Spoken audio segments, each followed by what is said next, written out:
TV.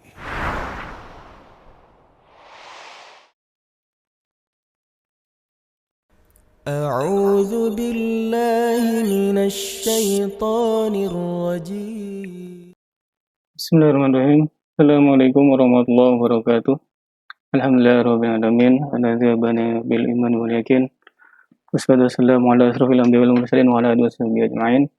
Subhanaka la ilma lana illa ma 'allamtana innaka antal alimul hakim. Allahumma raditu billahi rabbil bil islam dina wa bi Muhammadin nabiyyi wa rasulah. Rabbi zidni ilma warzuqni fahma ya rabbal alamin. Oke, kita sama-sama mulai dengan melafalkan basmalah bersama-sama. Bismillahirrahmanirrahim. Oke, pada kesempatan kali ini kita akan melanjutkan materi dari pertemuan pertama sebelumnya di mata kuliah statistika dan probabilitas. Jadi, kalau sebelumnya kita sudah mengenal mengenai konsep dasar statistika sebagai pengenalan awal. Nah, maka sekarang kita mencoba untuk melihat, mempelajari mengenai dasar-dasar probabilitas. Oke, jadi ini adalah kelanjutan untuk pertemuan kedua.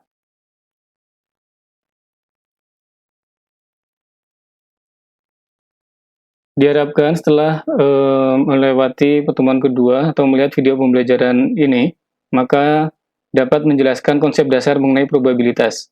Kemudian mampu menjelaskan apa itu sample space, events, dan outcomes. Dan mampu memberikan contoh kasus random event dan bagaimana peluang-peluang dalam event tersebut. Yang pertama, kita mengenal beberapa istilah, yaitu ada events, probability, chance, proportion of times, relative frequency, dan likelihood.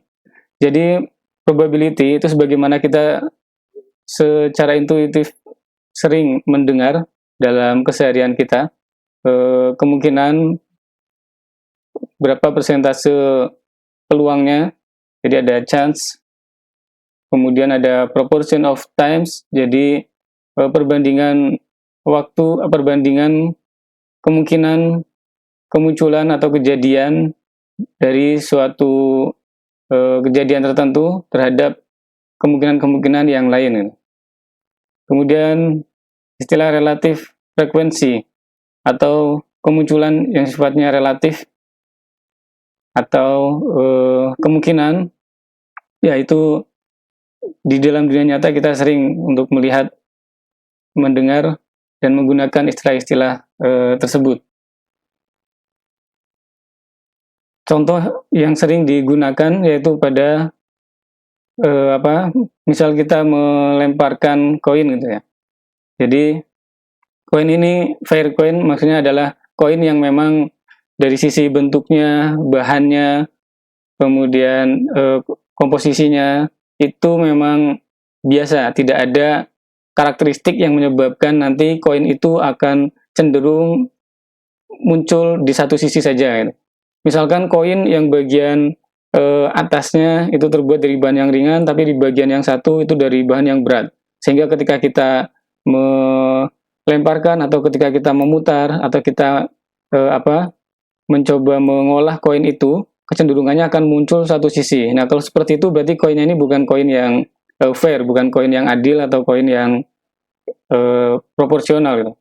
Tapi koin yang dimaksud ini adalah koin yang fair. Artinya ketika kita nanti melempar, memutar atau melakukan sesuatu sehingga nanti akan muncul salah satunya, akan terbuka salah satu. Nah, ini kita menggunakan dengan fair coin. Ini sering dicontohkan dalam menjelaskan probabilitas.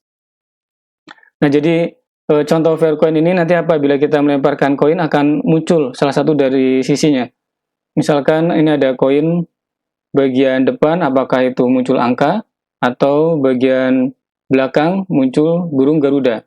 Nah, ini termasuk fair coin karena dari sisi bentuk dan bahannya ini biasa-biasa saja koinnya gitu. Sehingga ketika kita lempar atau ketika kita putar, nah itu nanti akan peluangnya akan sama, muncul yang Garuda atau muncul yang angka 500 gitu. Nah, jadi probabilitas kemungkinan kalau kita melempar itu berapa kemungkinannya akan muncul gambar Garuda gitu. Nah, kemungkinannya karena ini nanti ada istilah sample space, kemudian ada istilah outcomes. Nah, maka sebetulnya ada dua kemungkinan ini, nanti bisa angkanya yang menghadap ke atas atau burung Garudanya. Ketika kita tanyakan bagaimana kemungkinan munculnya burung Garuda, nah maka ini ada satu kemungkinan outcomes yaitu burung Garuda, sementara sample space-nya adalah seluruh kemungkinan dari outcomes yaitu bisa Garuda, bisa angka gitu. Nah, maka kemungkinannya kita bisa sebutkan 1/2 atau 50% gitu. Nanti kita lihat lebih detailnya pada contoh-contoh selanjutnya. Kemudian kemungkinan yang lain misalkan dalam kasus communication channel. Jadi layanan ada channel yang digunakan untuk melayani suatu komunikasi. Misalkan ada 5 channel. Nah, apabila suatu saat terjadi panggilan dan akan digunakan salah satu channel sebagai layanan untuk melayani komunikasi ini, maka kemungkinan salah satu terpilih dari 5 layanan itu adalah 1/5. Dalam kondisi satu kali komunikasi itu meminta layanan dari satu channel. Nah, tanpa nanti ada tambahan channel lain atau channel yang sudah menggunakan channel yang sudah ada. Gitu. 1/5. Kemudian contoh kemungkinan yang lain pada suatu kontrak apabila ditawarkan suatu proyek tender yang itu nanti akan mengikat kontrak terhadap perusahaan software, misalkan software companies, ada beberapa software companies yang mengajukan. Nah, kemudian ada 3 perusahaan software misalkan. Nah, dari kontrak-kontrak sebelumnya didapatkan data dari salah satu CV berdasarkan variabel-variabel yang ada. Salah satu company itu dia memiliki peluang yang lebih besar dibanding yang lain. Nah, maka nanti berdasarkan peluang itu probabilitasnya juga bisa diprediksikan gitu. Nah, dalam bukunya Michael Barron, Probability and Statistics for Computer Scientists, nah ini bisa lihat di halaman 10. Yang pertama, definisi mengenai apa itu sample space, yaitu sekumpulan dari hasil-hasil atau outcomes, kemunculan dalam suatu eksperimen. Misalkan eksperimennya adalah kita melemparkan satu buah koin. Nah, maka kemungkinan kemunculan yang pertama adalah muncul Garuda, dan yang kedua adalah muncul angka. Nah, maka angka dan Garuda itu adalah sample space, yaitu sekumpulan dari kemunculan yang mungkin terjadi. Nah, sedangkan sekumpulan dari outcomes adalah suatu event, kejadian.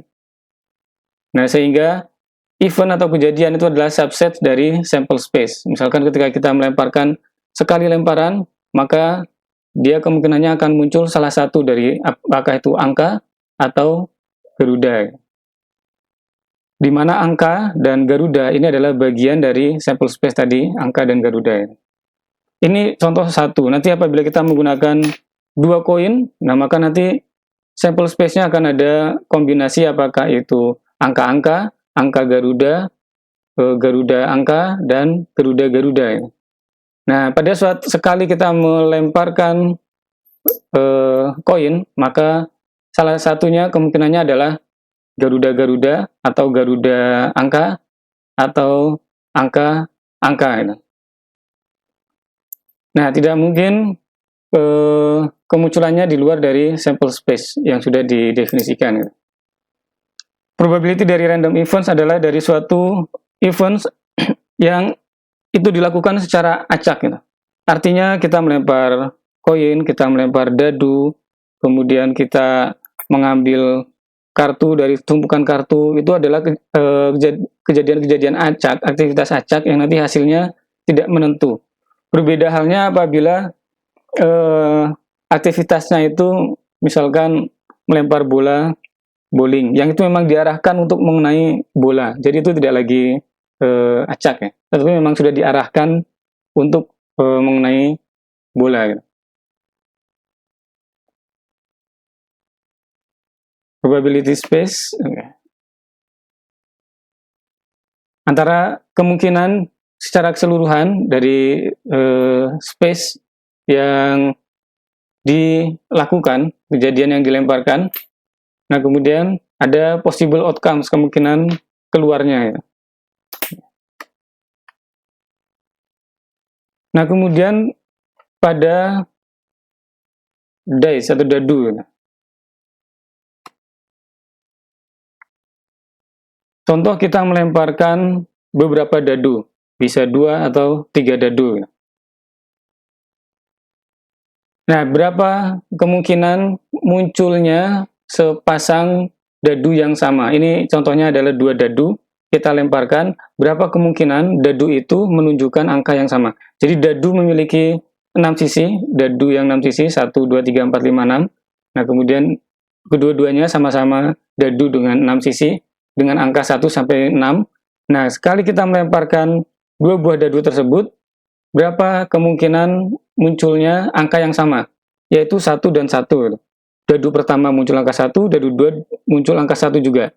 Nah, itu berarti sama-sama angka 1. Atau 2 dan 2, 3 dan 3, 4 dan 4, 5 dan 5, 6 dan 6. Nah, berapa kemungkinannya? Berarti pertama kita definisikan sample space-nya dulu.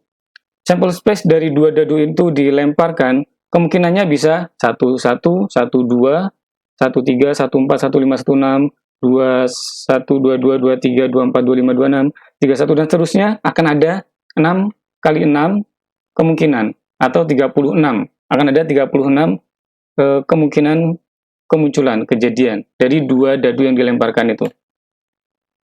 Nah, maka kemungkinan sama, itu tadi ada 6 kemungkinan. Kemungkinan pertama 1, 1, kemungkinan kedua 2, 2, kemungkinan yang ketiga adalah 3, 3, dan seterusnya. Kemungkinan ke-6, 6, 6.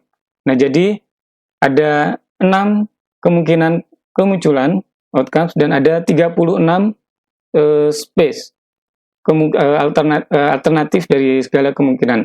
Nah, maka kemungkinan munculnya sepasang yang sama dari 2 dadu yang dilemparkan, itu kemungkinannya adalah 6/36 atau 1/6. Nah, kemudian kemungkinan ini sekarang kalau kita melemparkan 3 buah dadu. 3 buah dadu itu kita lemparkan, berapa kemungkinan munculnya semuanya angka 1.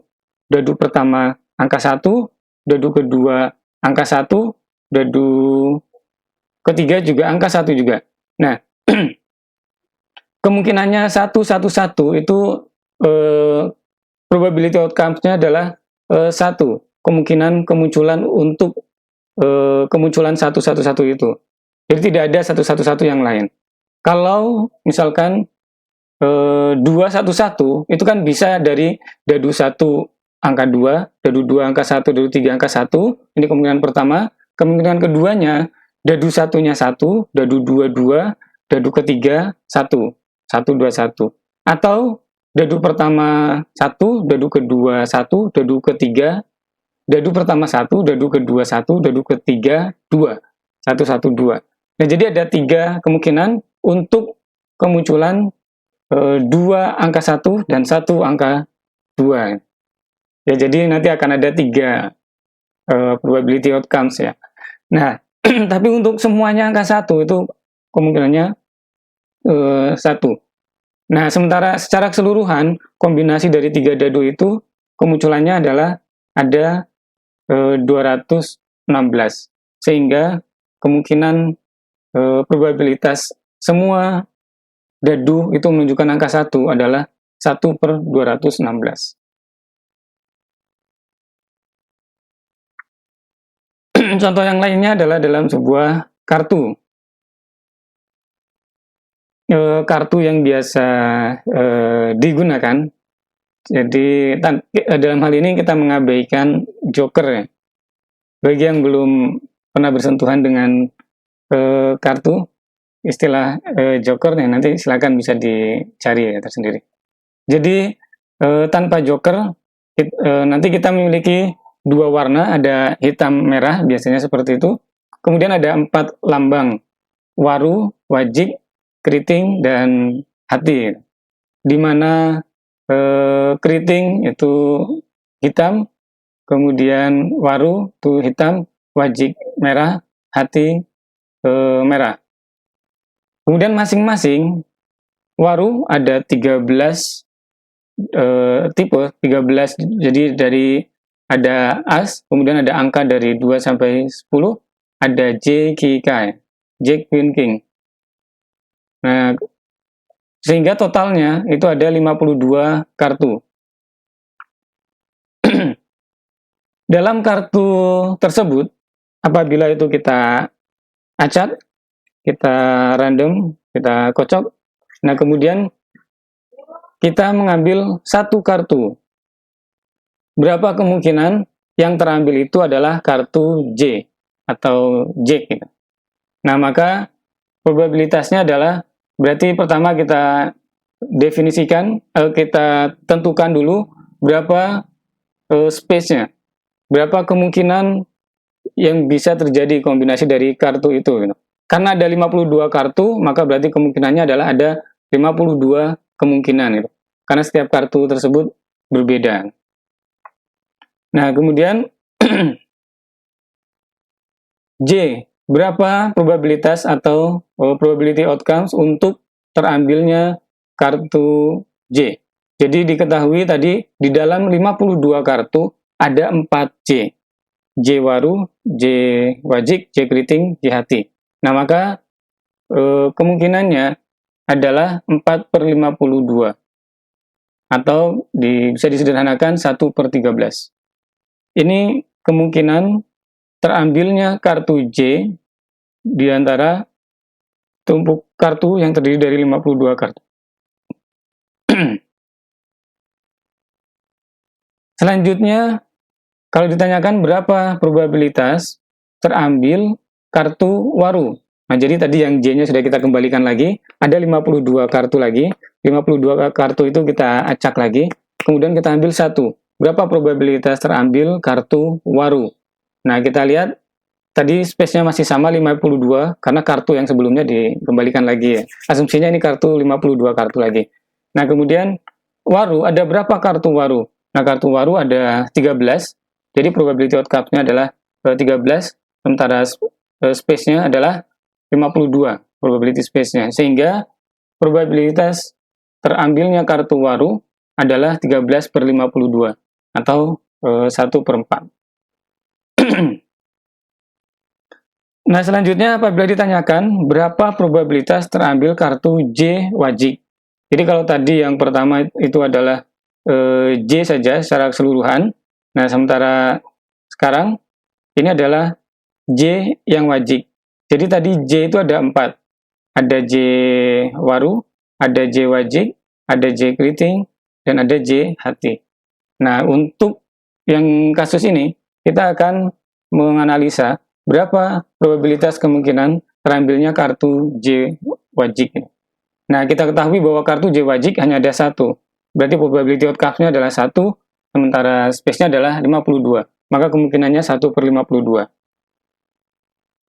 Nah, kemudian kalau ditanyakan lagi, berapa probabilitas kemungkinan yang terambil itu adalah kartu J atau kartu wajik.